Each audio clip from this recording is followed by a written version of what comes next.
बच्चों, welcome to this lecture.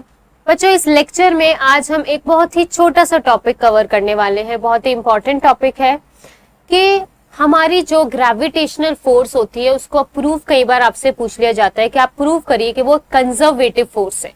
तो आइए पहले जानते हैं कि what is conservative forces. So conservative forces बच्चों वो होती हैं जो फोर्स जिनका वर्क डन पाथ पे डिपेंड नहीं करता। जैसे आपको पता है कि work done is equals to f dot x होता है, फोर्स इनटू डिस्प्लेसमेंट। तो एक ऐसी फोर्स जिसका वर्क डन पाथ पे डिपेंड नहीं करता, वो सिर्फ डिपेंड करता है इनिशियल एंड फाइनल पोजीशन पे, तो वो वाला वर्क डन, वो वाली फोर्स को हम कहते हैं conservative forces. So work done for which forces is independent of the path depends only on initial and final position. For example, मान लीजिए आप एक पॉइंट से दूसरी पॉइंट पर जा रहे हैं, ठीक है। तो आप किसी भी ऑब्जेक्ट को एक पॉइंट से दूसरे पॉइंट पर ले जा रहे हैं, अलग अलग पाथ से आप लेकर जा रहे हो, ठीक है, थ्रू एनी फोर्स। तो अगर ये वर्क डन तीनों पाथ के लिए सेम आएगा, तो जो फोर्स इसको चेंज करा रही है, जो फोर्स में जिस फोर्स की वजह से इधर से उधर मूव कर रहा है, that force is a conservative force in which work done is independent of the path. वो सिर्फ फाइनल और इनिशियल पॉइंट पे डिपेंड करता है, किस पाथ के थ्रू जाया जा रहा है वो उससे इंडिपेंडेंट है।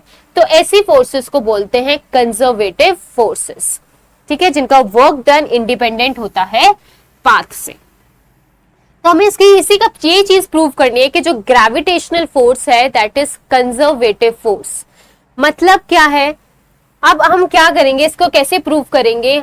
हम मान लीजिए सरफेस से h हाइट ऊपर जा रहे हैं अलग अलग पाथ से, तो जो आपकी पोटेंशियल एनर्जी होगी, ठीक है, कुछ भी आप पोटेंशियल एनर्जी आप वर्क डन ले लीजिए। देखिए हमने 3 पाथ बना लिए हैं, इन पाथ के थ्रू आप इसमें A से B ऊपर जा रहे हैं तो कितनी फोर्स लगेगी, ठीक है, कितना वर्क डन आप करोगे।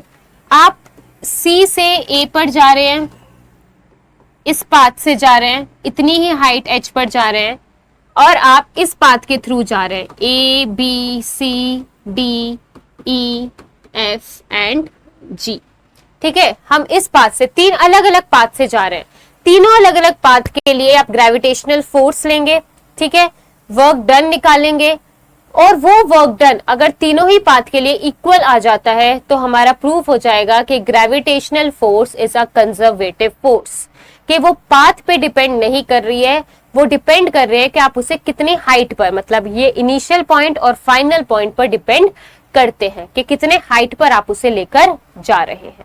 तो आइए देखते हैं work done bye, in this case अगर आप उसे A से B H हाइट पर लेकर जा रहे हैं तो कितना वर्क डन होगा।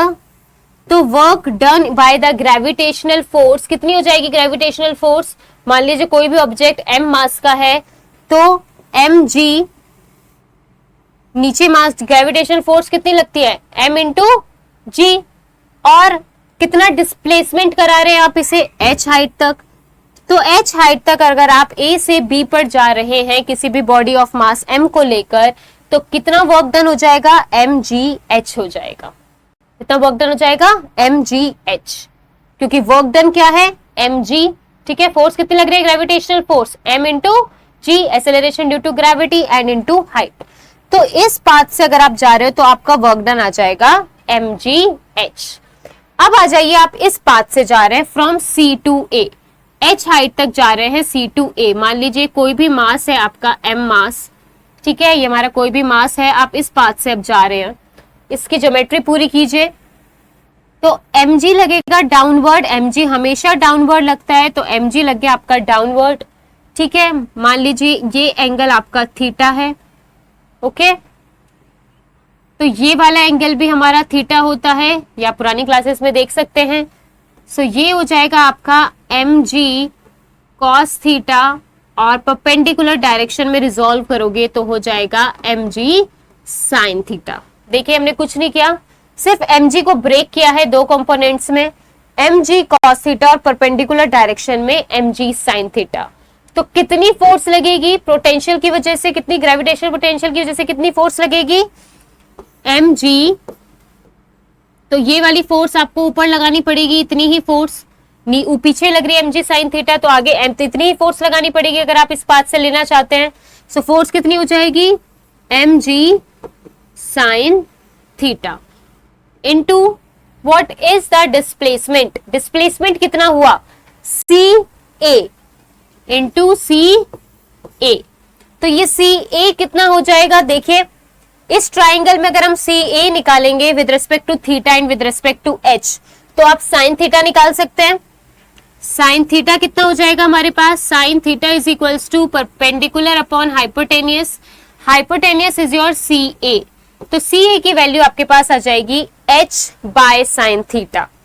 ca की वैल्यू कितनी आ जाएगी, h बाय साइन थीटा, तो mg sine theta h by sine theta. Sine theta से साइन थीटा कैंसिल, तो हमारा वर्क डन यहां से भी आ गया mgh which is equals to this work done. हमने क्या किया, हमने पाथ बदल दिया। हमने कहा था कि कंजर्वेटिव फोर्स आप प्रूव कर सकते हो अगर आप एक ही हाइट पर अलग अलग पाथ से लेकर जा रहे हो। पहले हम सीधा ले गए तो वर्क डन हो जाएगा mgh, ठीक है, work done force into displacement, gravitational force कितनी लगेगी mg। इस पाथ से लेकर गए तो mg फोर्स वर्टिकली डाउनवर्ड, आपने कंपोनेंट में डिवाइड किया, इस साइड mg sin थीटा, इस साइड mg cos थीटा, तो ऊपर की डायरेक्शन में mg sin थीटा फोर्स ही लगानी पड़ेगी आपको। सो mg sin theta into displacement ca कितना हो जाएगा, h बाय साइन थीटा हो जाएगा। अगर इस ट्राइंगल की ज्योमेट्री से देखें तो h by sine theta, sine theta से साइन थीटा कैंसिल, तो आपके पास वर्क डन आ गया mgh। दो पाथ के लिए हमने प्रूव कर दिया। एक और पाथ ले लिया है हमने, ये वाला पाथ कि आप स्टेयर केस के थ्रू h हाइट पर जा रहे हैं, तो यहां से यहां तक का वर्क डन निकाल दीजिए, ठीक है। ग्रेविटेशनल फोर्स के द्वारा कितना वर्क डन किया जाएगा, तो इसको W1 मान लीजिए। सो W1 इज इक्वल्स टू, बेटा आप सीधा वर्टिकल पाथ से लेके जा रहे हो तो मास mgh1 हो जाएगा। B टू C ये हो गया आपका वर्क डन A से B तक का, A से B तक का। B to C work done by gravitational force is 0, क्योंकि B टू C जाने में ग्रेविटेशनल फोर्स का कोई रोल नहीं है, तो B टू C के लिए वर्क डन कितना हो जाएगा, 0 हो जाएगा। फिर work 3 D C to D कितना हो जाएगा, mgh2, mgh2। ऐसे ही D टू E भी 0 हो जाएगा, ये भी 0 हो जाएगा, और H3 के लिए कितना हो जाएगा, mgh3, और F2C के लिए 0 हो जाएगा। ये 0 0 क्यों ले रहे हैं, क्योंकि हॉरिजॉन्टल जाने में ग्रेविटेशनल फोर्स का कोई रोल नहीं है, ग्रेविटेशनल फोर्स द्वारा कोई वर्क नहीं किया गया है। सो अगर आप इन तीनों वर्क को फिर ऐड करेंगे, ये हो जाएगा mgh1, ये हो जाएगा mgh2 और ये हो जाएगा mgh3। तीनों को जब आप ऐड करोगे तो mgh1 plus h2 plus h3, h1 h2 h3 किसके इक्वल है, h के इक्वल है। तो जब हम तीनों को वर्क डन प्लस करेंगे तो हमारे पास आ जाएगा mgh। तो तीनों ही केस में work done by gravitational force is same, path पे डिपेंड नहीं करा। और ऐसी फोर्सेस को जिसका वर्क डन पाथ पे डिपेंड नहीं करता है, ऐसे फोर्सेस को बोलते हैं कंजर्वेटिव फोर्सेस। तो हमने यहां से प्रूव कर दिया कि gravitational force is a conservative force. बेटा ये प्रूव बहुत इंपॉर्टेंट है, बहुत बार पूछ लिया जाता है कि ग्रेविटेशनल फोर्स कंजर्वेटिव फोर्स क्यों कहलाई जाती है। आप तीन अलग अलग पाथ से सेम हाइट पर जाइए और देखिएगा पाथ का कोई रोल नहीं है, आपका वर्क डन सभी पाथ के लिए सेम आएगा। तो इसमें बस इतना ही। Thank you class.